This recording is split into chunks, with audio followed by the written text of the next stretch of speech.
peserta, 207 partisipan. Makasih banyak udah hadir. Kenalin, saya Dewi, owner Bonave. Dari Bandung Coret asalnya, Cicalengka. Ada yang dari Bandung di sini mungkin partisipan. Boleh nanti mampir. Yang nanya kalau ada yang orang Bandung, boleh dapat voucher Bonave. Waduh, wah. Kalau boleh. Oke, yang dari Bandung boleh nih komen di chat. Terus sekarang kesibukannya jadi owner cafe sama ngelola barbershop juga. Jadi nama kafenya Bonave, nama barbershopnya Bonaber. Nanti juga ada kegiatan pertaniannya lagi namanya Bona Farm. Pokoknya lagi ngegarap namanya Bona Corp di Bona Corporation gitulah di Bandung Coret ini. Wah, luar biasa banget ya.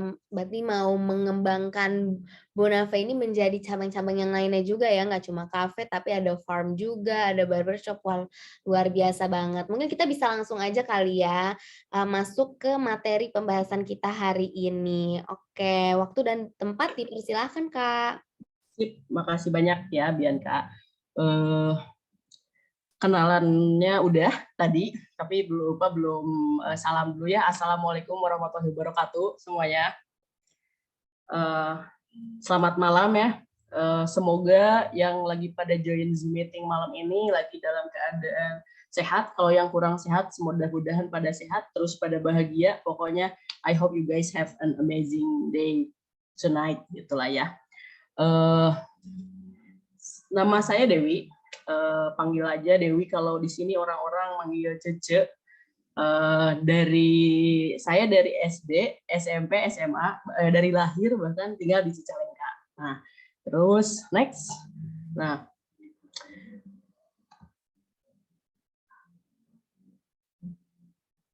terus pas sempat keluar kota dikit, masih di Jawa Barat juga, di Bogor buat kuliah di IPB, jurusan Ekonomi Sumber Daya dan Lingkungan, angkatan 51 selama kurang lebih 4 tahunan lah ya, 4 tahun setengah.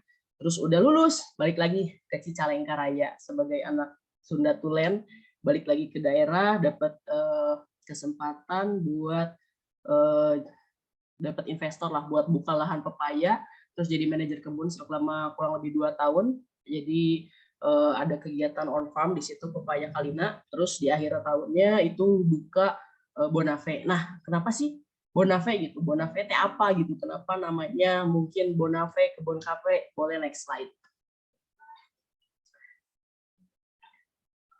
Nah, Bonave itu sederhana gini. Saya tuh sebenarnya karena kuliah di Institut Pertanian pengennya jadi petani gitu. Nah, terus tapi diajarkan juga oleh mentor-mentor kalau kita mau jadi petani itu kita jangan cuma ngejual produk pertanian nih, tapi kita harus jual juga eksternalitasnya lah. Ada jasanya di situ, bisa buat rekreasi, bisa buat edukasi. Nah, akhirnya karena landscape-nya bagus, bisa lihat sunset, terus enak lah pokoknya nongkrong di sini sore-sore. Akhirnya bikinlah kafe, sederhana, ada kebun, ada kafe, jadilah Bonave gitu. Jadi Bonave ini simpelnya adalah eksternalitas positif dari kegiatan pertanian terpadu Binangkit Farm gitu. Lokasinya di Kabupaten Bandung, Bandung Timur, di Bandung Coret. Nah, itu tentang Bonave. Jadi pokoknya kepentingan saya tuh adalah soal pangan.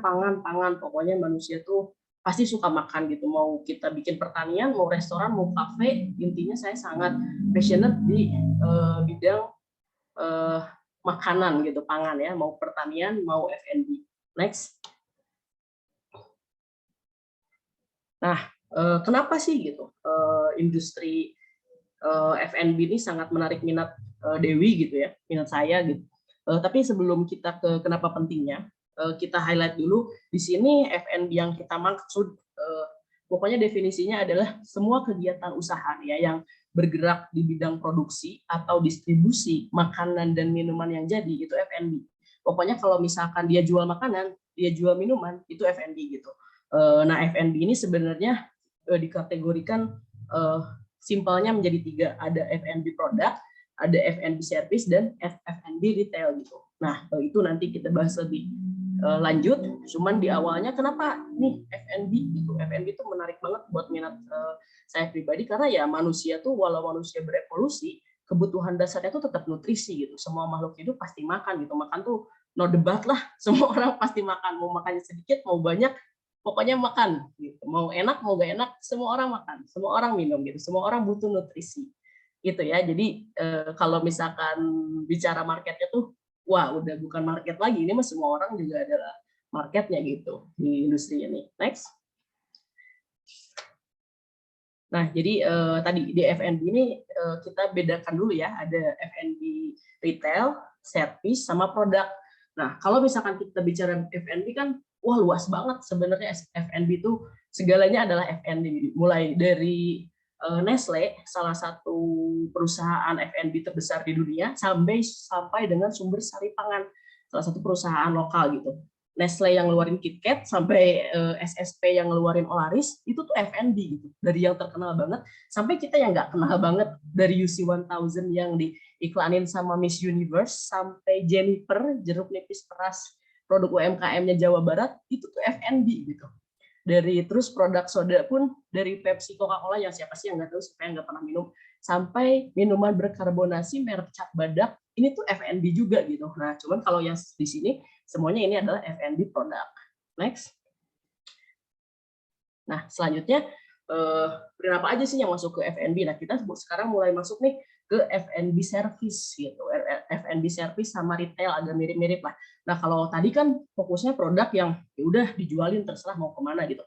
Kalau ini F&B yang ngejualinnya langsung gitu di tempatnya. Jadi dia produksi, dia jual langsung di situ. Mulai dari warteg atau dan misalkan warung-warung nasi sampai McD yang terkenal banget itu F&B gitu. Mulai dari KFC jagonya ayam sampai ayam pecel lele dari Ronggolawe itu F&B gitu. Jadi F&B itu wah pokoknya luas seluas-luasnya, ada di berbagai lini, ada di berbagai sektor. Nah, next.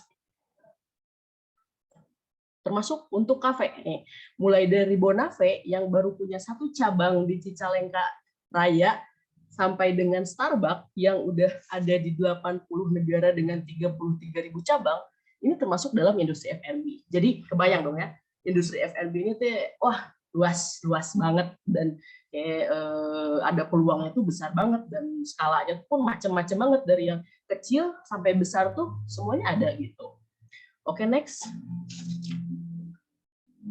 Nah, terus bicara permintaan terhadap F&B tadi kita menyinggung evolusi manusia juga mau dalam bentuk apapun selama kita masih hidup kita itu butuh makanan dan minuman, termasuk dari kita lahir sampai kita mati gitu, dari bayi sampai tua nanti kita tuh pasti nggak bisa lepas dari produk makanan dan minuman.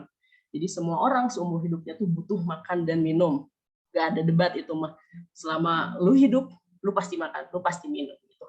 Kapanpun, dimanapun gitu. Dan siapapun dari orang misalkan dari murid sampai guru, dari pegawai sampai bos, siapa sih yang nggak makan gitu. Jadi pasar itu benar-benar luas-luasnya. Jadi jangan khawatir soal permintaan terhadap F&B ini. Next.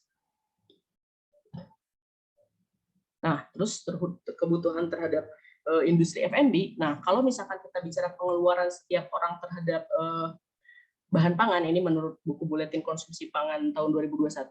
Nah, orang tuh hampir 35% pengeluaran kita itu untuk makanan dan minuman yang jadi. Jadi kebayang nggak sih kayak banyak banget sebenarnya alokasi dari pendapatan kita buat konsumsi makanan dan minuman ini dibandingkan dengan sektor-sektor lain gitu. Jadi ini tuh gede banget spendingnya gitu. Bahkan mungkin kalau yang beberapa orang yang mungkin ketika kita gaji pas-pasan bahkan 50% itu ya kita buat makan kan sebelum kebutuhan yang lain-lain, itu emang gede banget gitu potensinya itu. Next. Nah, terus industri F&B ini kerjaannya ngapain nih? Tadi sebenarnya saya ingetin lagi ya. F&B itu ada macam-macam karena luas banget, karena banyak banget dan skalanya pun random banget lah. Nah, cuman kita persempit di sini di Bonafe. Kalau Bonafe ini kita industri F&B service ya. Jadi kita akan bicara tentang service gitu. Kalau di Bonafe sendiri dibagi dua lah. Pokoknya kerjaan kita di sini ada front service sama back service. Kalau ibaratkan gunung es nih, yang kelihatan dari atasnya, nah itu front service.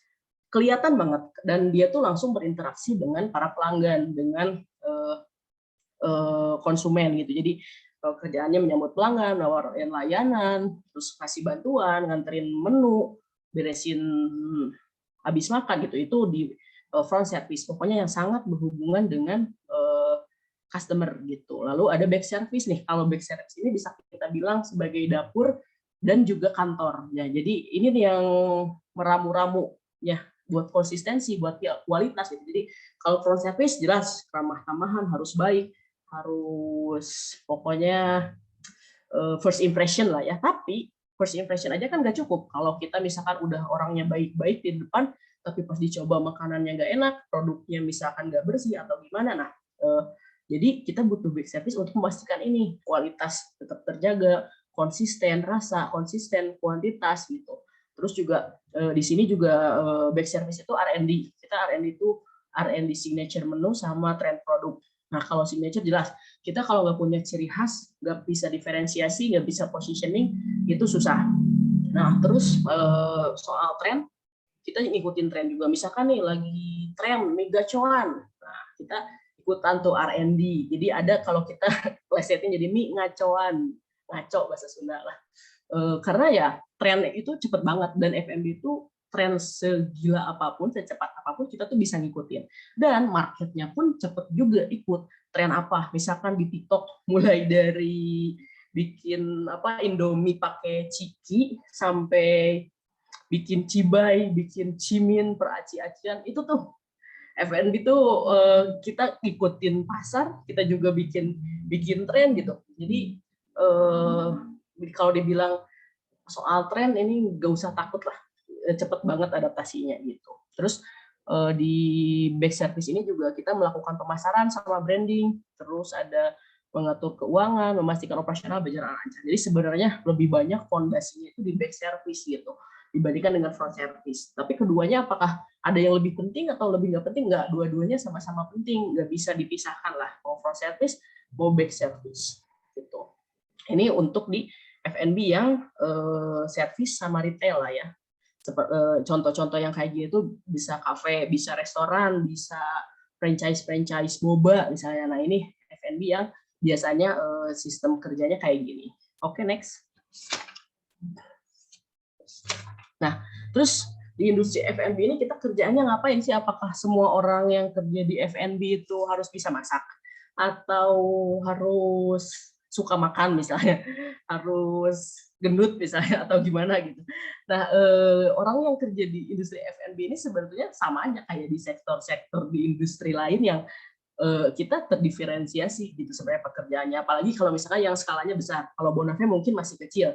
Tapi kalau untuk yang skalanya menengah sampai besar, itu dia bisa, contoh lah misalnya chat time. Chat time itu dia tuh habis general manager, ada region manajernya, ada outlet, itu panjang banget buat potensi karirnya gitu, sampai outlet manager, sampai ke baristanya.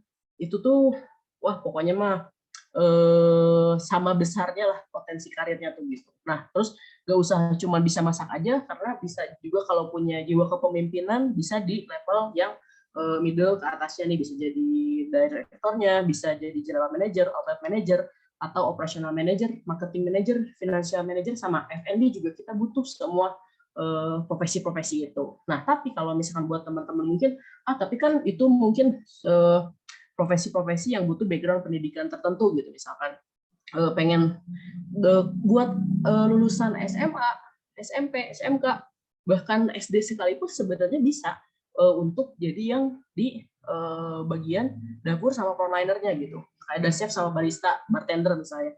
Ini nggak usah sekolah, bahkan gini, kalau misalkan contoh lah, saya mau ngambil contoh master sushi nih. Untuk kerja untuk jadi master sushi itu kita nggak usah ngambil kuliah buat sampai jadi master degree gitu. Kita mau kita lulusan SD sekalipun, kita tinggal pergi misalnya ke Jepang, kerja jadi asisten master sushi yang udah jadi, lama-lama kita bisa jadi asistennya, dan kita bisa jadi master sushi sendiri. Jadi ini tuh bidang yang sebenarnya semua orang bisa masuk, asal kita mau nyemplung, kita mau masuk, kita mau join, kita bisa jadi profesional di bidang ini gitu. Jadi tadi mungkin ada yang udah nanya-nanya kalau nggak sesuai sama background pendidikan atau apa, ya nggak masalah karena ini tuh sebenarnya kerjaan yang sangat praktikal gitu. Malah barista juga di Indonesia kita sekarang banyak coffee shop. Emang pada sekolahnya di bidang itu enggak kok, teman-teman saya banyak yang jurusannya manajemen, jurusan peternakan, jurusan teknik, pada jadi barista gitu. Atau ada yang jadi bartender juga dari background pendidikan macam-macam. Yang penting mau belajar. Itu syarat F&B awalnya. Terus waiters, waitress juga sama. Ini juga ada jenjang karirnya. Kalau misalkan di perusahaan yang gede banget, itu bisa nanti kalau misalkan bahkan dari lulusan SMP itu bisa jadi waiter, waitress, dan kalau misalkan inisiatifnya bagus, nanti bisa naik lagi jadi senior waiters, senior waitress gitu. Terus ada kasir juga. Kasir juga ini mulai dibutuhkan banyak di F&B ya sekarang, karena apalagi yang banyak F&B service tuh kita butuh kasir gitu untuk mempercepat transaksi dan lain-lain. Terus ada cleaning atau steward juga ini ada juga gitu, jelas. Di kalau lagi restoran-restoran yang gede kadang part time-an itu bisa dari waiters, kasir sama cleaning itu bisa banget buat kerja part time karena itu mungkin nggak serius-serius amat skill harus pelatihnya, tapi kita bisa join ke situ gitu. Nah, tapi kan nggak semua orang nih bisa kerja di industri F&B. Bisa semua orang, tapi nggak bisa semua orang gitu. Gimana, sama aja kayak marketnya juga semua orang makan, tapi nggak bisa juga semua orang jadi market kita gitu. Jadi ada target-target khusus, strategi-strategi khusus. Ketika kita justru pasarnya luas ya, kita harus ada strategi juga. Ketika ini juga pekerjaannya banyak yang bisa kita joinin, tapi ada strategi juga nih. Gimana sih, harus apa sih? Basic skill lah. Basic skill banget buat kerja di industri F&B ini, khususnya yang service kayak Bonafe. Boleh next slide. Nah, ini basic skillnya banget kerja di industri F&B itu harus punya skill service gitu, melayani. Tapi melayani ini ada kepanjangannya gitu. Pertama, smile to everyone. Kalau bahasa Sundanya mah ini teh amis budi. Kalau bahasa Indonesianya murah senyum. Nah, jadi kalau kerja di bidang F&B itu pokoknya ya ramah, itu nggak boleh enggak gitu. Karena ibaratkan gini, kita makan di restoran yang enak tapi pelayannya judes gitulah, kurang ramah, kan bisa mempengaruhi kayak aduh jadi moodnya nggak enak, karena makan tuh bukan cuma enak tapi harus nikmat gitu. Jadi ini tuh simultan ada berbagai macam aspek biar orang bisa nyaman dan balik lagi ke tempat kita gitu. Terus kedua ada excellent in everything. Jadi buat kerja di F&B mau kita di bidang apapun, kesuksesan itu bukan tentang posisi, bukan tentang peran yang penting di suatu jabatan, enggak, tapi tentang mengerjakan apapun pekerjaan kita harus kerjain dengan benar gitu, dengan selesai. Nah, itu baru sukses. Jadi excellent in everything tuh mau lu cuman bersihin meja sampai kita bikin espresso misalnya, espresso base, itu semuanya harus benar gitu. Jadi nggak ada yang boleh asal-asalan. Nah, terus reaching out every guest with hospitality. Nah, hospitality ini salah satu yang jadi concern banget juga nih di Bonafe gitu, karena kita tuh yakin kalau misalkan orang udah kena ke hati, pelayanan merasa akrab, itu bakal baik lagi gitu. Terus viewing every guest as special, kita don't judge people but they cover gitu lah ya. Jangan lihat misalnya teh kayak gitu kayak gimana, enggak, semua orang mau yang kayak misalkan bajunya compang-camping sampai yang bajunya rapi pakai dress up yang bener-bener, itu semuanya makan gitu. Mulai dari yang cuma beli es teh manis 1 sampai yang beli es kopi susu 20, semuanya harus kita perlakukan sama. Semuanya adalah pelanggan gitu. Nah, terus inviting guests to return. Ini kalau di Bonafe kita punya format ini. Diantos kasumpingan anak deui gitu, bahasa Sunda lah. Bahasa Indonesianya kami tuh kedatangannya kembali. Jadi ini sih sebenarnya yang ice ke bawah tuh ini lebih ke ya tadi manner kita buat hospitality pelanggan biar makin nyaman. Jadi di creating warm atmosphere, eye contact, show we care. Kenapa service ini penting banget? Karena kalau misalkan F&B service kayak Bonafe gini, kita tuh pertama F&B jelas jual produk, makanan dan minuman. Kedua kita jual place. Ketiga experience. Jadi kalau produk aja bagus, tapi place dan experience yang gak mantap, ya orang kafe misalkan kopi susu ya di mana-mana juga ada. Dan sebaliknya kalau place experience bagus tapi produk gak bagus ya nggak seru juga gitu kan. Ngapain kita nongkrong enak-enak tapi makanan minumannya gak enak gitu. Nah terus sedikit mengutip podcastnya Simon Sinek lah, betapa pentingnya servis ini gitu. Jadi ini membandingkan ada 2 hotel di di Las Vegas, ada Caesar Palace sama Four Seasons. Nah jadi kalau misalkan orang-orang yang kerja di Caesar Palace itu mereka tuh dari staff sampai manajernya kalau bilang makasih tuh ya makasih aja gitu, nggak bener-bener dari hati gitu. Mereka tuh kayak kalau misalkan kelihatan format banget lah, kayak selamat datang di Caesar Palace misalnya gitu, selamat malam, tapi mereka cuma ngomong aja gitu karena itu SOP. Tapi sebaliknya dengan orang-orang yang kerja di Four Seasons, mereka tuh dari steward, dari cleaningnya sampai manajernya itu kalau nge-hospitality tamu tuh bener-bener kerasa sampai ke hati gitu, karena orang-orang yang kerja di Four Seasons ini benar-benar merasa mereka ya nyaman kerja di situ gitu. Jadi penting juga karena kita tuh harus menjaga mood banget di F&B, jadi penting juga untuk memilih tempat kerja yang akan membuat kita nyaman buat kerja gitu. Jadi kita benar-benar tidak akan memperdulikan SOP aja gitu, tapi ketika kita kerja ya kita ketika bilang makasih ke pelanggan, kita benar-benar berterima kasih gitu dari hati yang terdalam. Oke, next. Kalau itu yang harus kita punya. Nah, sekarang apa sih yang nggak boleh? Jangan kerja di F&B nih. Kalau kamu mageran ini kita bikin singkatannya juga.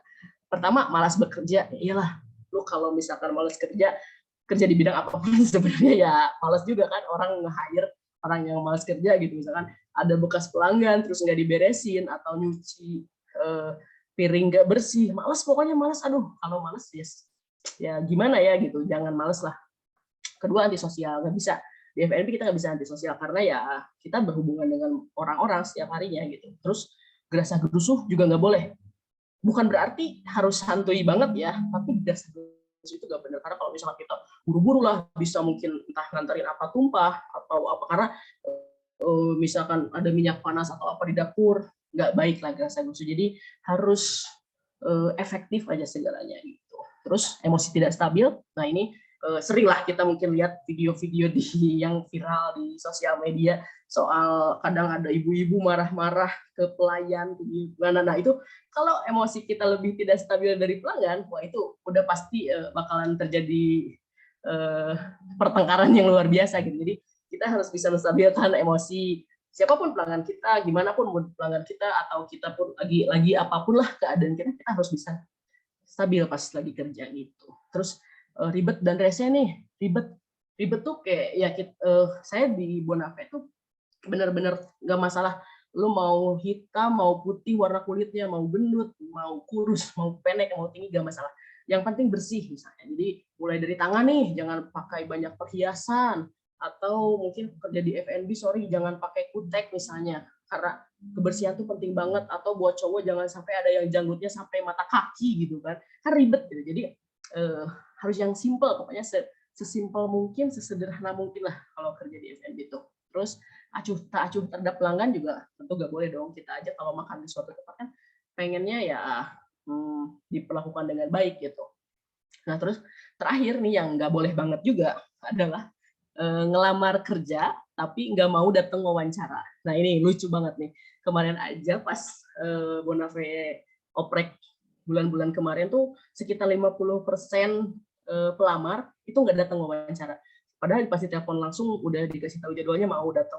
Ternyata pas hari H nggak pada datang. Nah ini tuh, aduh kan pelamar aja nggak mau nih diharposin sama HRD atau sama owner dan HRD juga nggak mau diharposin sama para pelamar yang ternyata tidak datang wawancara kerja. Itu nggak boleh ya. Jadi kita pokoknya jangan saling harpos, no harpos to everyone gitu, siapapun kita gitu. Next. Nah tadi mungkin singkatnya tentang apa yang boleh, yang sebaiknya teman-teman miliki untuk kerja di F&B dan yang tidak boleh teman-teman miliki. Nah kalau misalkan bicara potensi nih dan benefit untuk kerja di industri F&B ini, Bonafé nih yang kecil banget nih skalanya. Bonafé aja membuktikan bahwa F&B ini memang sangat resilient, sangat tahan terhadap goncangan dan berpotensi. Kenapa sangat tahan? Kita mungkin di 2020 dan 2021 mengalami yang namanya pandemi, PSBB lah, PPKM apapun itu namanya. Tapi sektor pangan ini sektor yang F&B itu yang boleh tetap beroperasi walaupun dengan sedemikian rupa peraturan yang aneh, tapi tetap kita tuh boleh jualan gitu, boleh ada gitu. Karena ya emang semua orang tadi butuh makan. Ini sektor yang nggak bisa dilarang dalam keadaan apapun untuk beroperasi gitu. Nah terus Bonafé sendiri dari awal buka tahun 2019 Oktober sampai sekarang itu kita menunjukkan tren yang naik turun itu pasti, tapi kita selalu cenderung agregatnya tuh naik.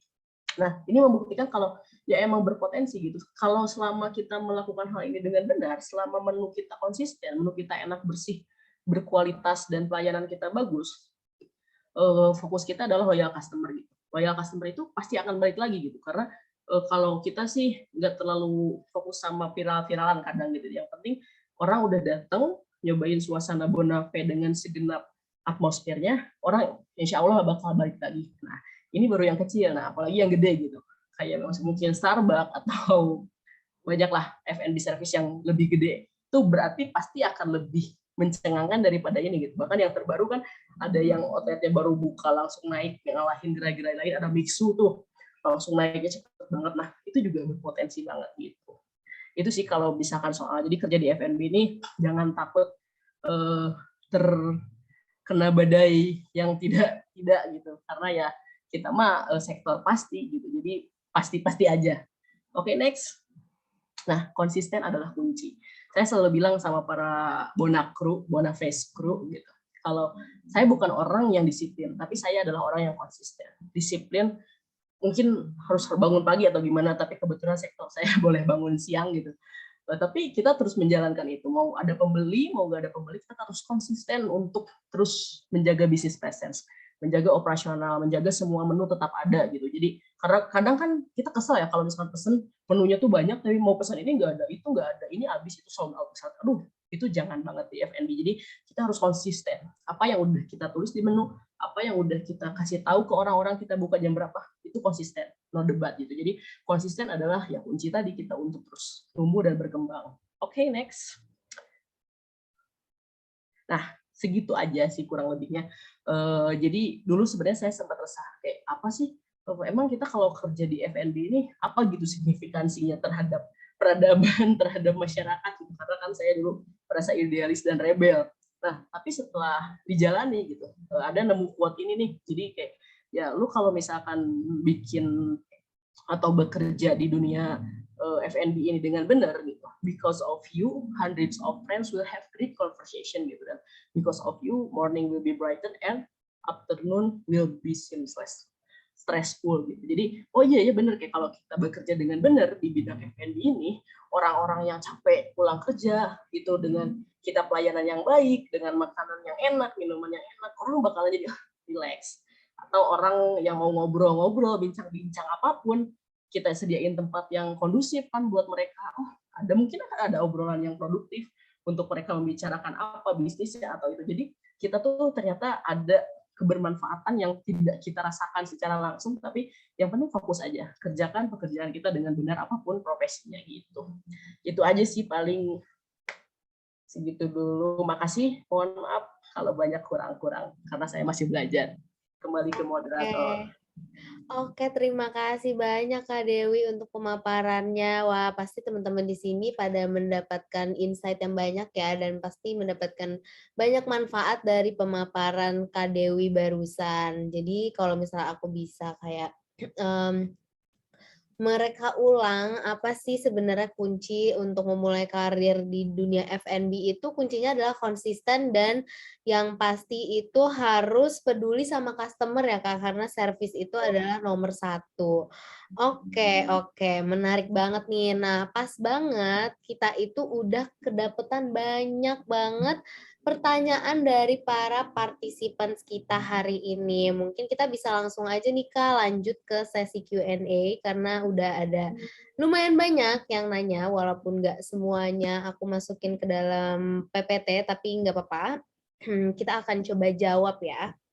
Oke, untuk pertanyaan pertama ada dari Kak Latifa, maaf.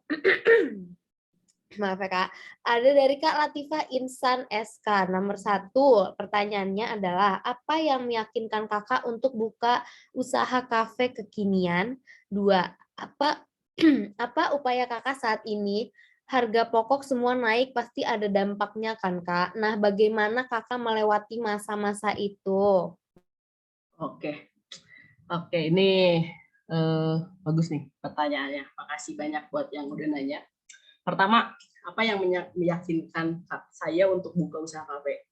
Ini dua pertanyaan ini pas banget bisa dijawab sama tagline-nya Nike sebenarnya. Satu, untuk jawaban nomor 1 itu just do it. Untuk jawaban nomor 2, just don't quit. Jadi untuk yang pertama nih, apa yang meyakinkan ya? Dulu gini, saya baru lulus kuliah, terus pas merasakan sebenarnya jadi petani itu agak stres banget karena risikonya gede dan segala macam. Terus ya nyadar sih, saya suka banget makan, suka banget minuman, suka masak gitu, menikmati. Jadi kayak karena ada salah satu yang suka diomongin sama Pak Ridwan Kamil yang saya seneng banget, pekerjaan terbaik adalah hobi yang dibayar. Jadi ketika orang ngelihat saya main-main, tapi sebenarnya saya bisa ngasihin uang gitu dari main-mainnya ini. Jadi karena seneng, R&D mau segagal apapun, misalkan buat nge-R&D satu menu bisa ngabisin mungkin ayam 5 kilo cuma-cuma, itu nggak apa-apa gitu, karena ya saya menikmati itu, kalaupun gagal ya tinggal dimakan gitu. Kadang mungkin ini salah satu yang bikin yakin itu ya mulai aja dulu gitu, just do it, just do it. Kita nggak akan tahu, ada beda-beda tipe sih ya, orang ada yang harus direncanakan, tapi kalau saya tipe yang hajar aja dulu, paling nanti kalau salah ya udah, kalau salah ya tinggal dibenerin, tinggal yang penting gimana kita cepet-cepetan ngeberesin masalah. Jadi kalau ibaratkan main game nih ya, kita main misalkan Mobile Legend nih, nggak mungkin kan kita langsung main jadi level atas gitu, atau main apapun nggak mungkin dong langsung level 10, kita tuh pasti level 1 dulu. Nah, untuk level 1 ini ya udah mulai aja dulu, login dulu ke gamenya, lu masuk dulu, cobain dulu level 1, baru nanti pas udah level 1 beres, kita nggak secara kita tidak kerasa itu akan naik level 2, level 3, level 4, level 5 gitu. Jadi mulai aja dulu, just do it gitu. Jadi yakin aja, kalau udah dijalanin tuh kita pas ngeliat ke belakang, oh iya ya dulu takut ya mau buka bisnis tuh, tapi sekarang pas udah dijalanin, oh takut juga, tapi nggak apa-apa, udah bisa dinikmati gitu. Terus yang kedua, apa upaya saya kalau ketika harga pokok nih gila-gilaan lagi pada naik gitu kan, ya itu tadi, just don't quit. Ketika ada pandemi ataupun ada kenaikan harga-harga gila-gilaan, kita tuh nggak bisa berhenti. Ada saatnya gini, ada saatnya kita mungkin ngambil untung, ada saatnya yang penting kita jangan rugi kalau bisnis ya. Tapi sebenarnya ini nggak usah teman-teman risaukan, karena ini sebenarnya di level ya udah bisnis owner, lu harus pikirin itu. Yang penting buat karir itu aman gitu. Nah, karena sih kalaupun harga-harga naik ya itu tadi paling berimbasnya ke net profit agak tipis-tipis gitu kan. Tapi semuanya terkendali lah ketika misalkan ya emang kita udah ngitung sampai misalkan sejauh mana lah elastisitas produk-produk ini. Jadi ketika bikin HPP malah mungkin kalau bisa udah dimasukinnya ketika harga-harga lagi mahal. Jadi ketika harga mahal ya kita masih aman lah. Karena emang kalau kayak telur, minyak itu wah random sekali kenaikannya. Jadi gimana melewatinya itu bisa kita rencanakan dari di awal penghitungan HPP-nya dengan benar. Itu aja sih. Just do it and just don't quit.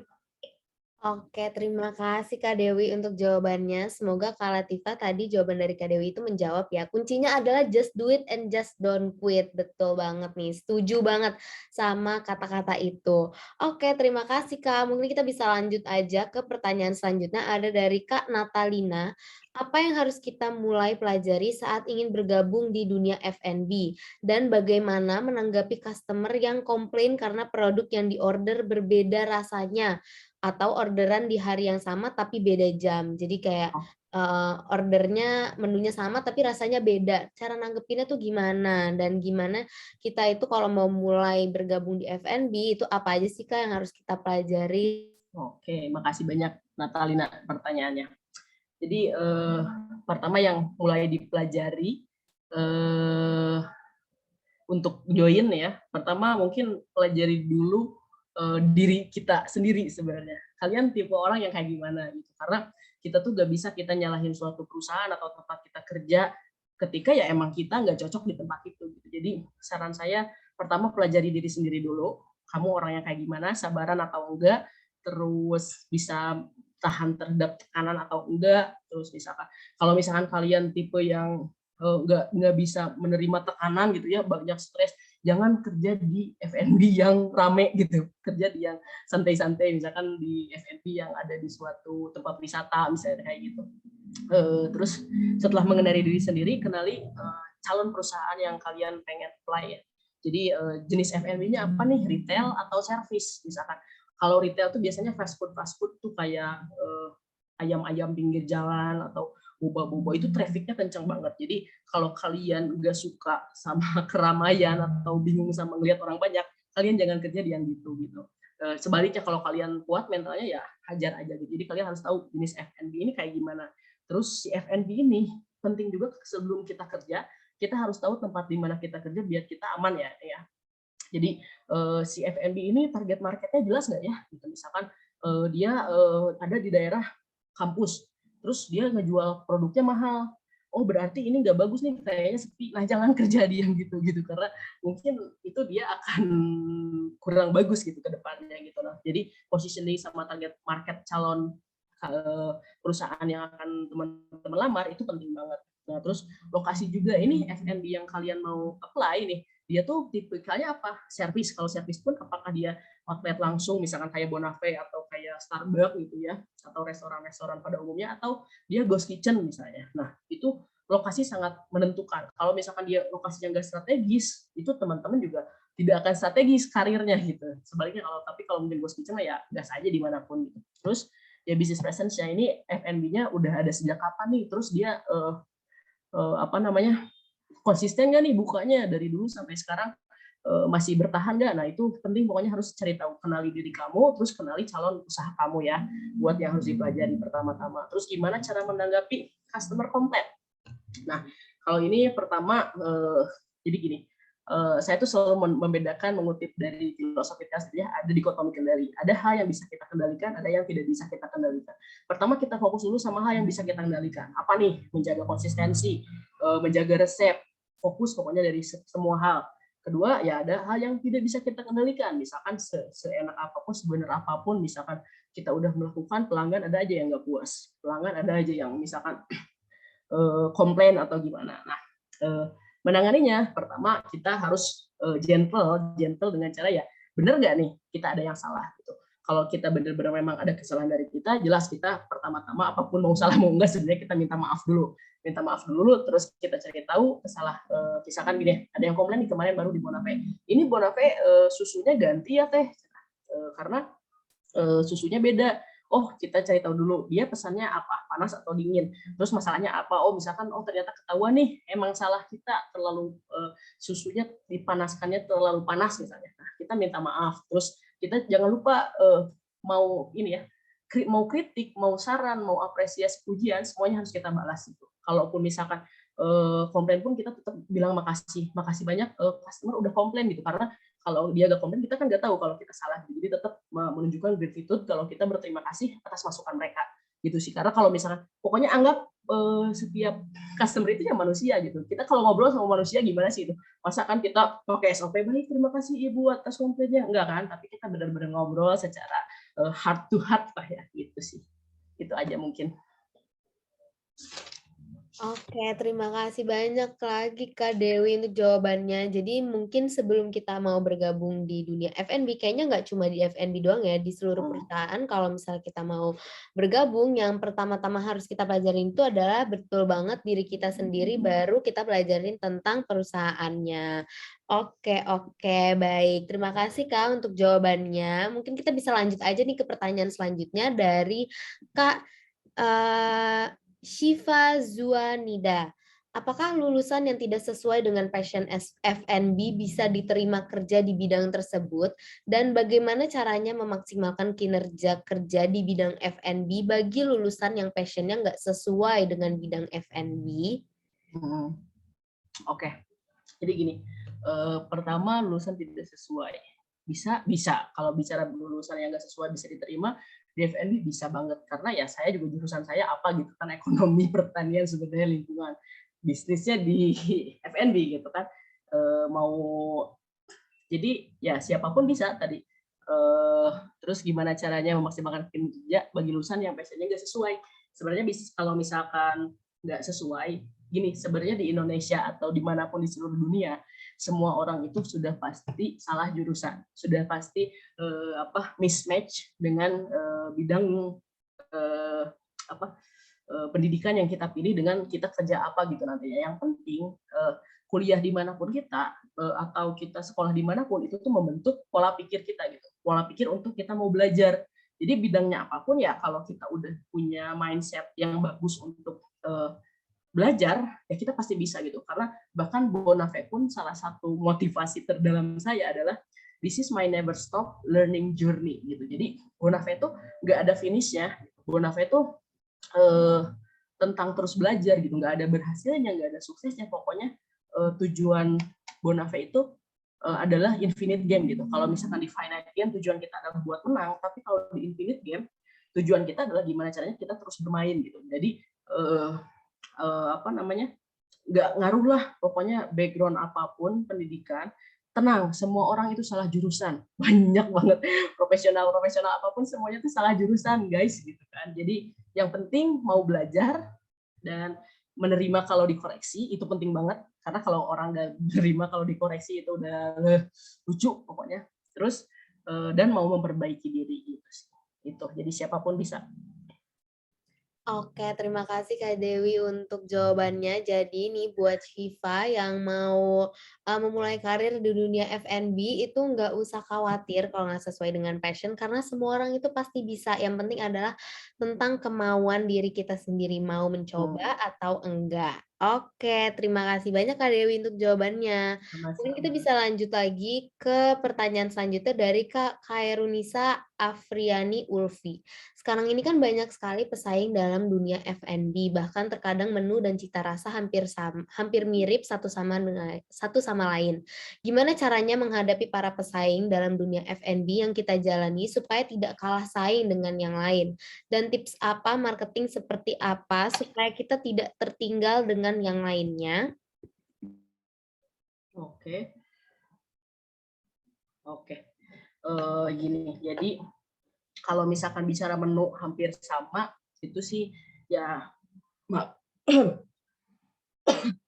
namanya kita bisnis, itu kita aja pasti ngikutin orang lain kan. Ada istilah umumnya ATM, amati tiru modifikasi. Sebenarnya ya itu mah udah lumrah lah kalau bicara produk. Mungkin kita juga pasti ngikutin orang lain atau orang lain ngikutin kita, itu bukan masalah yang serius lah gitu. Dan kalau bicara misal masalah saingan, nah ini nih, karena saya tuh mungkin sampai sekarang yang dikuatkan itu bukan teknis aja tapi mental ya. Jadi saya tuh selalu yakin kalau saingan itu nggak ada gitu. Kalau kompetitor itu ya ada, tapi kita nggak usah terlalu mikirin kompetitor gitu, karena sebenarnya kita berkompetisi dengan diri kita sendiri gitu. Jadi ya udah, fokus aja, kita kerjain aja yang tadi yang bisa kita kendalikan gitu. Dikotomi kendali, kita bisa kan ngatur buat kita selalu menjadi lebih baik, kita bisa memberikan yang terbaik untuk pekerjaan kita, tapi kan kita nggak bisa ngatur kompetitor harus benar, kompetitor harus salah, itu di luar kendali. Jadi buat saya sih, daripada mikirin kompetitor, mikirin orang ngelakuin apa, ya mending lakuin aja yang saya mau lakuin gitu. Jadi I compete with myself gitu. Jadi ya kompetitor itu nggak jadi concern sama sekali. Nah terus tips marketing supaya tidak tertinggal. Nah tadi di Bonafé itu sebenarnya mungkin kita 80-20 lah. 80% mungkin menu signature, nggak signature juga sih, signaturenya mungkin 25 lah, yang 50%-nya yang rata-rata ngikutin menu kafe pada umumnya, 25%-nya lagi untuk menjaga traffic, menjaga marketing kita ngikutin menu yang lagi viral, yang lagi tren, misalkan mie gacoan, sei sapi. Nah itu kita ikutan tuh R&D. Jadi ada juga produk yang bisa bikin orang buat inget ke, oh di Bonafé ada ini nih, orang bakalan datang gitu. Jadi kita ada yang ngikutin tren gitu, karena Bonafé ini kan lokasinya di suburban fringe, kita bukan di kota gitu. Jadi kadang orang bisa aja mager buat ke kota. Nah kita ada ini di sini menunya. Nah itu yang bikin orang bisa aja recall buat balik lagi ke Bonafé. Atau kalau loyal customer kan sering banget nih, kita tuh banyak banget orang yang nongkrong di Bonafé tuh bisa ya ada yang seminggu 3 kali, minimal seminggu sekali karena kita ngejarnya loyal customer. Nah, loyal customer ini bisa aja cepat bosan dengan menu-menu yang udah ada. Jadi menu baru itu harus selalu ada gitu. Jadi dijaganya dengan pertama dari operasional ada menu baru, ngikutin tren gitu sih. Mungkin kalau marketing biar kita tetap ngikutin zaman kali ya gitu, karena ya tadi tergantung juga ya tempat kerjanya. Kalau misalkan emang kita yakinnya di F&B yang kita signature aja, ya udah itu nggak usah mikirin ketinggalan zaman. Misalkan gudeg Yujum yang salah satu F&B kaki lima yang dapat Michelin star, dia nggak mikirin perkembangan zaman kan, dia nggak mikirin misalkan jadi tiba-tiba ada gudeg mentai gitu, enggak kan. Nah gitu, jadi kadang ya tergantung tadi kita kerja di F&B yang mana nih, yang dia adaptif atau dia emang eksklusif gitu sih. Itu kali mungkin menjawab ya Kak Indonesia. Oke, pasti menjawab dong, Kak. Terima kasih lagi untuk jawabannya. Semoga tadi menjawab ya, Kak Kairunisa. Oke, mungkin karena mengingat waktu juga nih, mungkin kita bisa kasih 1-2 pertanyaan lagi ya untuk Kak Dewi untuk dijawab nih. Mohon maaf sebelumnya untuk teman-teman semua yang pertanyaannya belum terjawab, tapi kebanyakan itu pertanyaan tadi udah dipaparin kok sama Kak Dewi, udah dijelasin tadi di awal. Jadi kalau misalnya kalian nyimak, pasti semua pertanyaan itu udah terjawab sama Kak Dewi. Oke, selanjutnya ada dari Kak Tali. Halo Kak, izin bertanya. Hal kecil yang terlihat mudah, namun ternyata sulit dilakukan dalam melakukan karir di F&B apa saja ya Kak? Terima kasih. Hal kecil, ya mungkin konsistensi tadi kali ya. Karena untuk kita jangan berhenti itu susah banget gitu. Gini, memulai sesuatu itu susah, tapi mempertahankan itu lebih susah. Untuk terus kayak mental juga gitu ya. Kalau saya kan kebetulan saya cewek nih, saya selalu ingat ada salah satu ucapan mentor saya, kalau cewek mau berkarir, mau berwirausaha ataupun kita bekerja, nomor satu itu manajemen emosi nih, hal kecil itu. Tapi manajemen emosi ini penting banget. Jadi manajemen emosi ini ya kita ngelatih diri kita buat konsekuen sama pilihan kita sendiri, buat tahu risiko pekerjaan kita, buat tahu juga benefitnya apa. Nah ini tuh hal kecil. Kalau saya senang bilang hal sepele tapi 7 pele, ya ini tentang mental gitu, tentang mental buat kayak misalkan gini, kalau bisnis juga kan nggak selamanya kita naik, kadang kita turun juga tapi nggak kan selamanya turun, kadang kita naik lagi. Nah ini hal sepele tapi 7 pelenya tuh yang mungkin di mental kali ya, lebih ke mental kita hidup dalam keseharian ini gitu. Hidup tuh kan nggak selalu bahagia, pasti sedih, habis sedih bahagia lagi, ya gitulah, apapun bidangnya sama aja kayaknya. Mental hal kecil tapi sulit. Oke, terima kasih lagi Kak Dewi untuk jawabannya. Mungkin kita bisa langsung aja nih next ke pertanyaan terakhir. Pertanyaan terakhir ada dari Kak Satrian Anugrah Putra.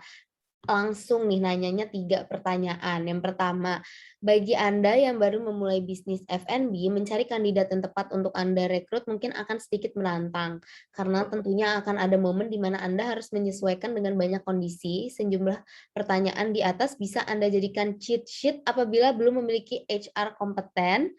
2, apa yang Anda lakukan ketika restoran atau kafe sepi? Apa yang Anda lakukan dalam waktu luang? Kemudian yang ketiga, bagaimana Anda menanggapi customer yang memiliki feedback buruk terhadap servis maupun makanan? Ini kayaknya yang nomor 3 udah dijawab nih tadi di awal-awal ya. Ya. Oke, nomor 1-2 kali ya. Nomor 1 itu ini salah satu fokus langkah terbesar Bonafé juga sih ketika mau berani buat nge-hire orang. Jadi saya tuh 1 tahun pertama mungkin dijalankan sama sendiri dan bantuan teman-teman yang lagi pada nyari kerja juga. Jadi Bonafé tuh awalnya bisnis yang daripada kita nongkrong doang, mending kita sambil bikin kafe gitu kan. Nah, terus sampai akhirnya teman-teman mulai pada kerja dan saya orangnya nggak mau kerja gitu kan. Barulah beneran serius buat nge-hire benar-benar orang lain gitu. Dan nge-hire ini tuh kita momennya agak kurang pas dulu pas kita baru punya karyawan baru, pas ini nih pandemi, pas PSBB kalau nggak salah yang tahun kemarin. itu tuh benar-benar waduh gitu kan, gimana nih gaji karyawan dan sebagainya gitu, sementara kita ada kontrak kerja dan lain-lain. Nah itu tadi balik lagi ke mental dan ke apa kesiapan kita buat improvisasi gitu. Dulu tuh kayak misalkan gini lah, dulu Bonafé tuh nggak mau ada take away, kita tuh nggak ada bungkus-bungkusan karena kita prinsipnya ya kalau lu mau makan menu kita ya udah datang aja ke sini, jangan mager gitu. Kita nggak ada tuh ikut GoFood, GrabFood, tapi seiring dengan kita punya beban pegawai, kita ada tanggung jawab lebih, nah kita buat menjaga sales ya kita ikutlah di ojek online ini. Nah terus ketika saya menyesuaikan dengan kondisinya gimana nih, jadi ada levelnya tadi kayak main game. Level satunya itu adalah saya mulai dulu. Level 2-nya adalah tentang saya bekerja di Bonafé dengan konsisten. Saya sendiri udah konsisten belum nih? Ketika bikin nasi goreng, saya udah konsisten belum? Udah bener belum resepnya? Nah, itu nomor 2, konsistensi. Nomor 3, baru delegasi. Nah, ketika saya udah konsisten dengan diri saya sendiri, baru saya belajar mempelajari tentang onboarding. Gimana caranya ngajarin orang lain, gimana caranya didelegasikan tapi tetap konsisten. Ini benar sih belajar sendiri ya, karena selalu saya ke dalam diri ingat never stop learning journey, ingat gak pernah berhenti belajar gitu. Jadi kayak yang pas gini tuh belajar, bahkan ngajarin orang itu effortnya lebih gede lagi dari kita eksekusi sendiri kan. Belajar buat ngajar itu susah banget, sampai mungkin baru pegawai ke generasi ketiga lah yang agak lancar onboardingnya. Jadi itu saya juga sama masih belajar. Kita juga nggak punya HRD lah gitu, awalnya namanya juga UMKM ya. Nah, tapi kalau teman-teman kerjanya di bidang F&B yang skalanya udah gede sih udah aman ya, yang gini-gini tuh udah jadi makanan mereka sehari-hari gitu. Jadi cheat sheet ya terus belajar aja lah pokoknya. Nomor 2, apa yang Anda lakukan ketika restoran kafe sepi? Kalau sepi, jadi kalau saya kebetulan suka banget sama data. Jadi kita sebenarnya udah punya data jadi traffic per tanggal 1 sampai tanggal 31 misalnya akan sepi di tanggal berapa, akan terus pengaruh cuaca itu kayak gimana, itu jadi tenang aja. Kalau sepi itu ya udah mungkin karena hujan atau mungkin karena Persib main, karena di Bonafé itu nggak ada nobar, sementara di Bandung kan gila Persib semua. Tapi saya nggak suka bola, ya udah. Jadi kalau Persib main sepi, ya it's okay, nggak masalah. Kita udah tahu mentalnya gitu kan. Terus ya kalau lagi sepi, kita ngapain? Kadang kita bisa santai aja gitu ya, ngobrol, dinikmati ngobrol apapun dengan para pekerja di sini, belajar tentang hidup, belajar apa, ada sharing-sharing. Ya dinikmatin aja, emang seru banget kerja di kafe gitu. Terus apa yang kita lakukan dalam waktu luang? Gitu. Kalau saya pribadi sih waktu luang saya pakai buat tidur. Karena saya suka banget tidur, makanya saya buka kafe biar bisa bangun siang, tidur malam, jadi tapi tetap ngasihin duit. Terus tapi kalau sama anak-anak ya paling kita cerita-cerita gitu, bonding aja sama para pegawai di sini. Nomor 3 udah ya tadi, yang penting terima kasihin aja. Oke, terima kasih lagi Kak Dewi untuk jawabannya. Wah, pasti nih teman-teman yang udah nanya pasti tadi semua jawabannya itu udah kejawab semua ya. Terima kasih juga untuk semua teman-teman yang udah bertanya. Mohon maaf, gak bisa semua pertanyaan nih kita jawab mengingat waktu kita terbatas cuma 1 jam. Tapi tenang aja, dari materi Kak Dewi tadi itu udah ngasih tahu banyak banget informasi seputar F&B ya, seputar dunia F&B. Jadi teman-teman pasti kalau misalnya nyimak dari awal nih, pasti udah dapet lah nih manfaat-manfaatnya. Oke, mungkin kita sekarang bisa lanjut ke sesi foto bareng nih guys. Ada 250 orang loh yang join malam ini. Lumayan banget kan kalau misalnya kita bisa foto bareng nih untuk sesi kenang-kenangan sama 250 orang.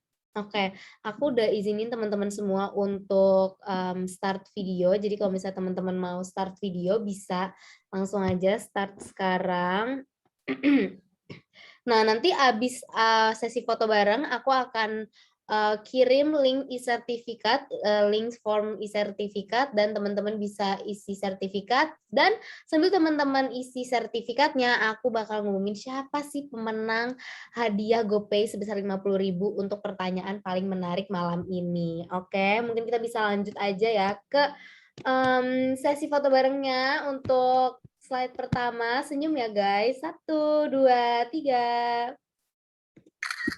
Oke, untuk slide kedua senyum semua. 1, 2, 3. Oke, untuk slide ketiga, walaupun tidak ada mukanya, tapi gak apa-apa, kita akan tetap screenshot aja.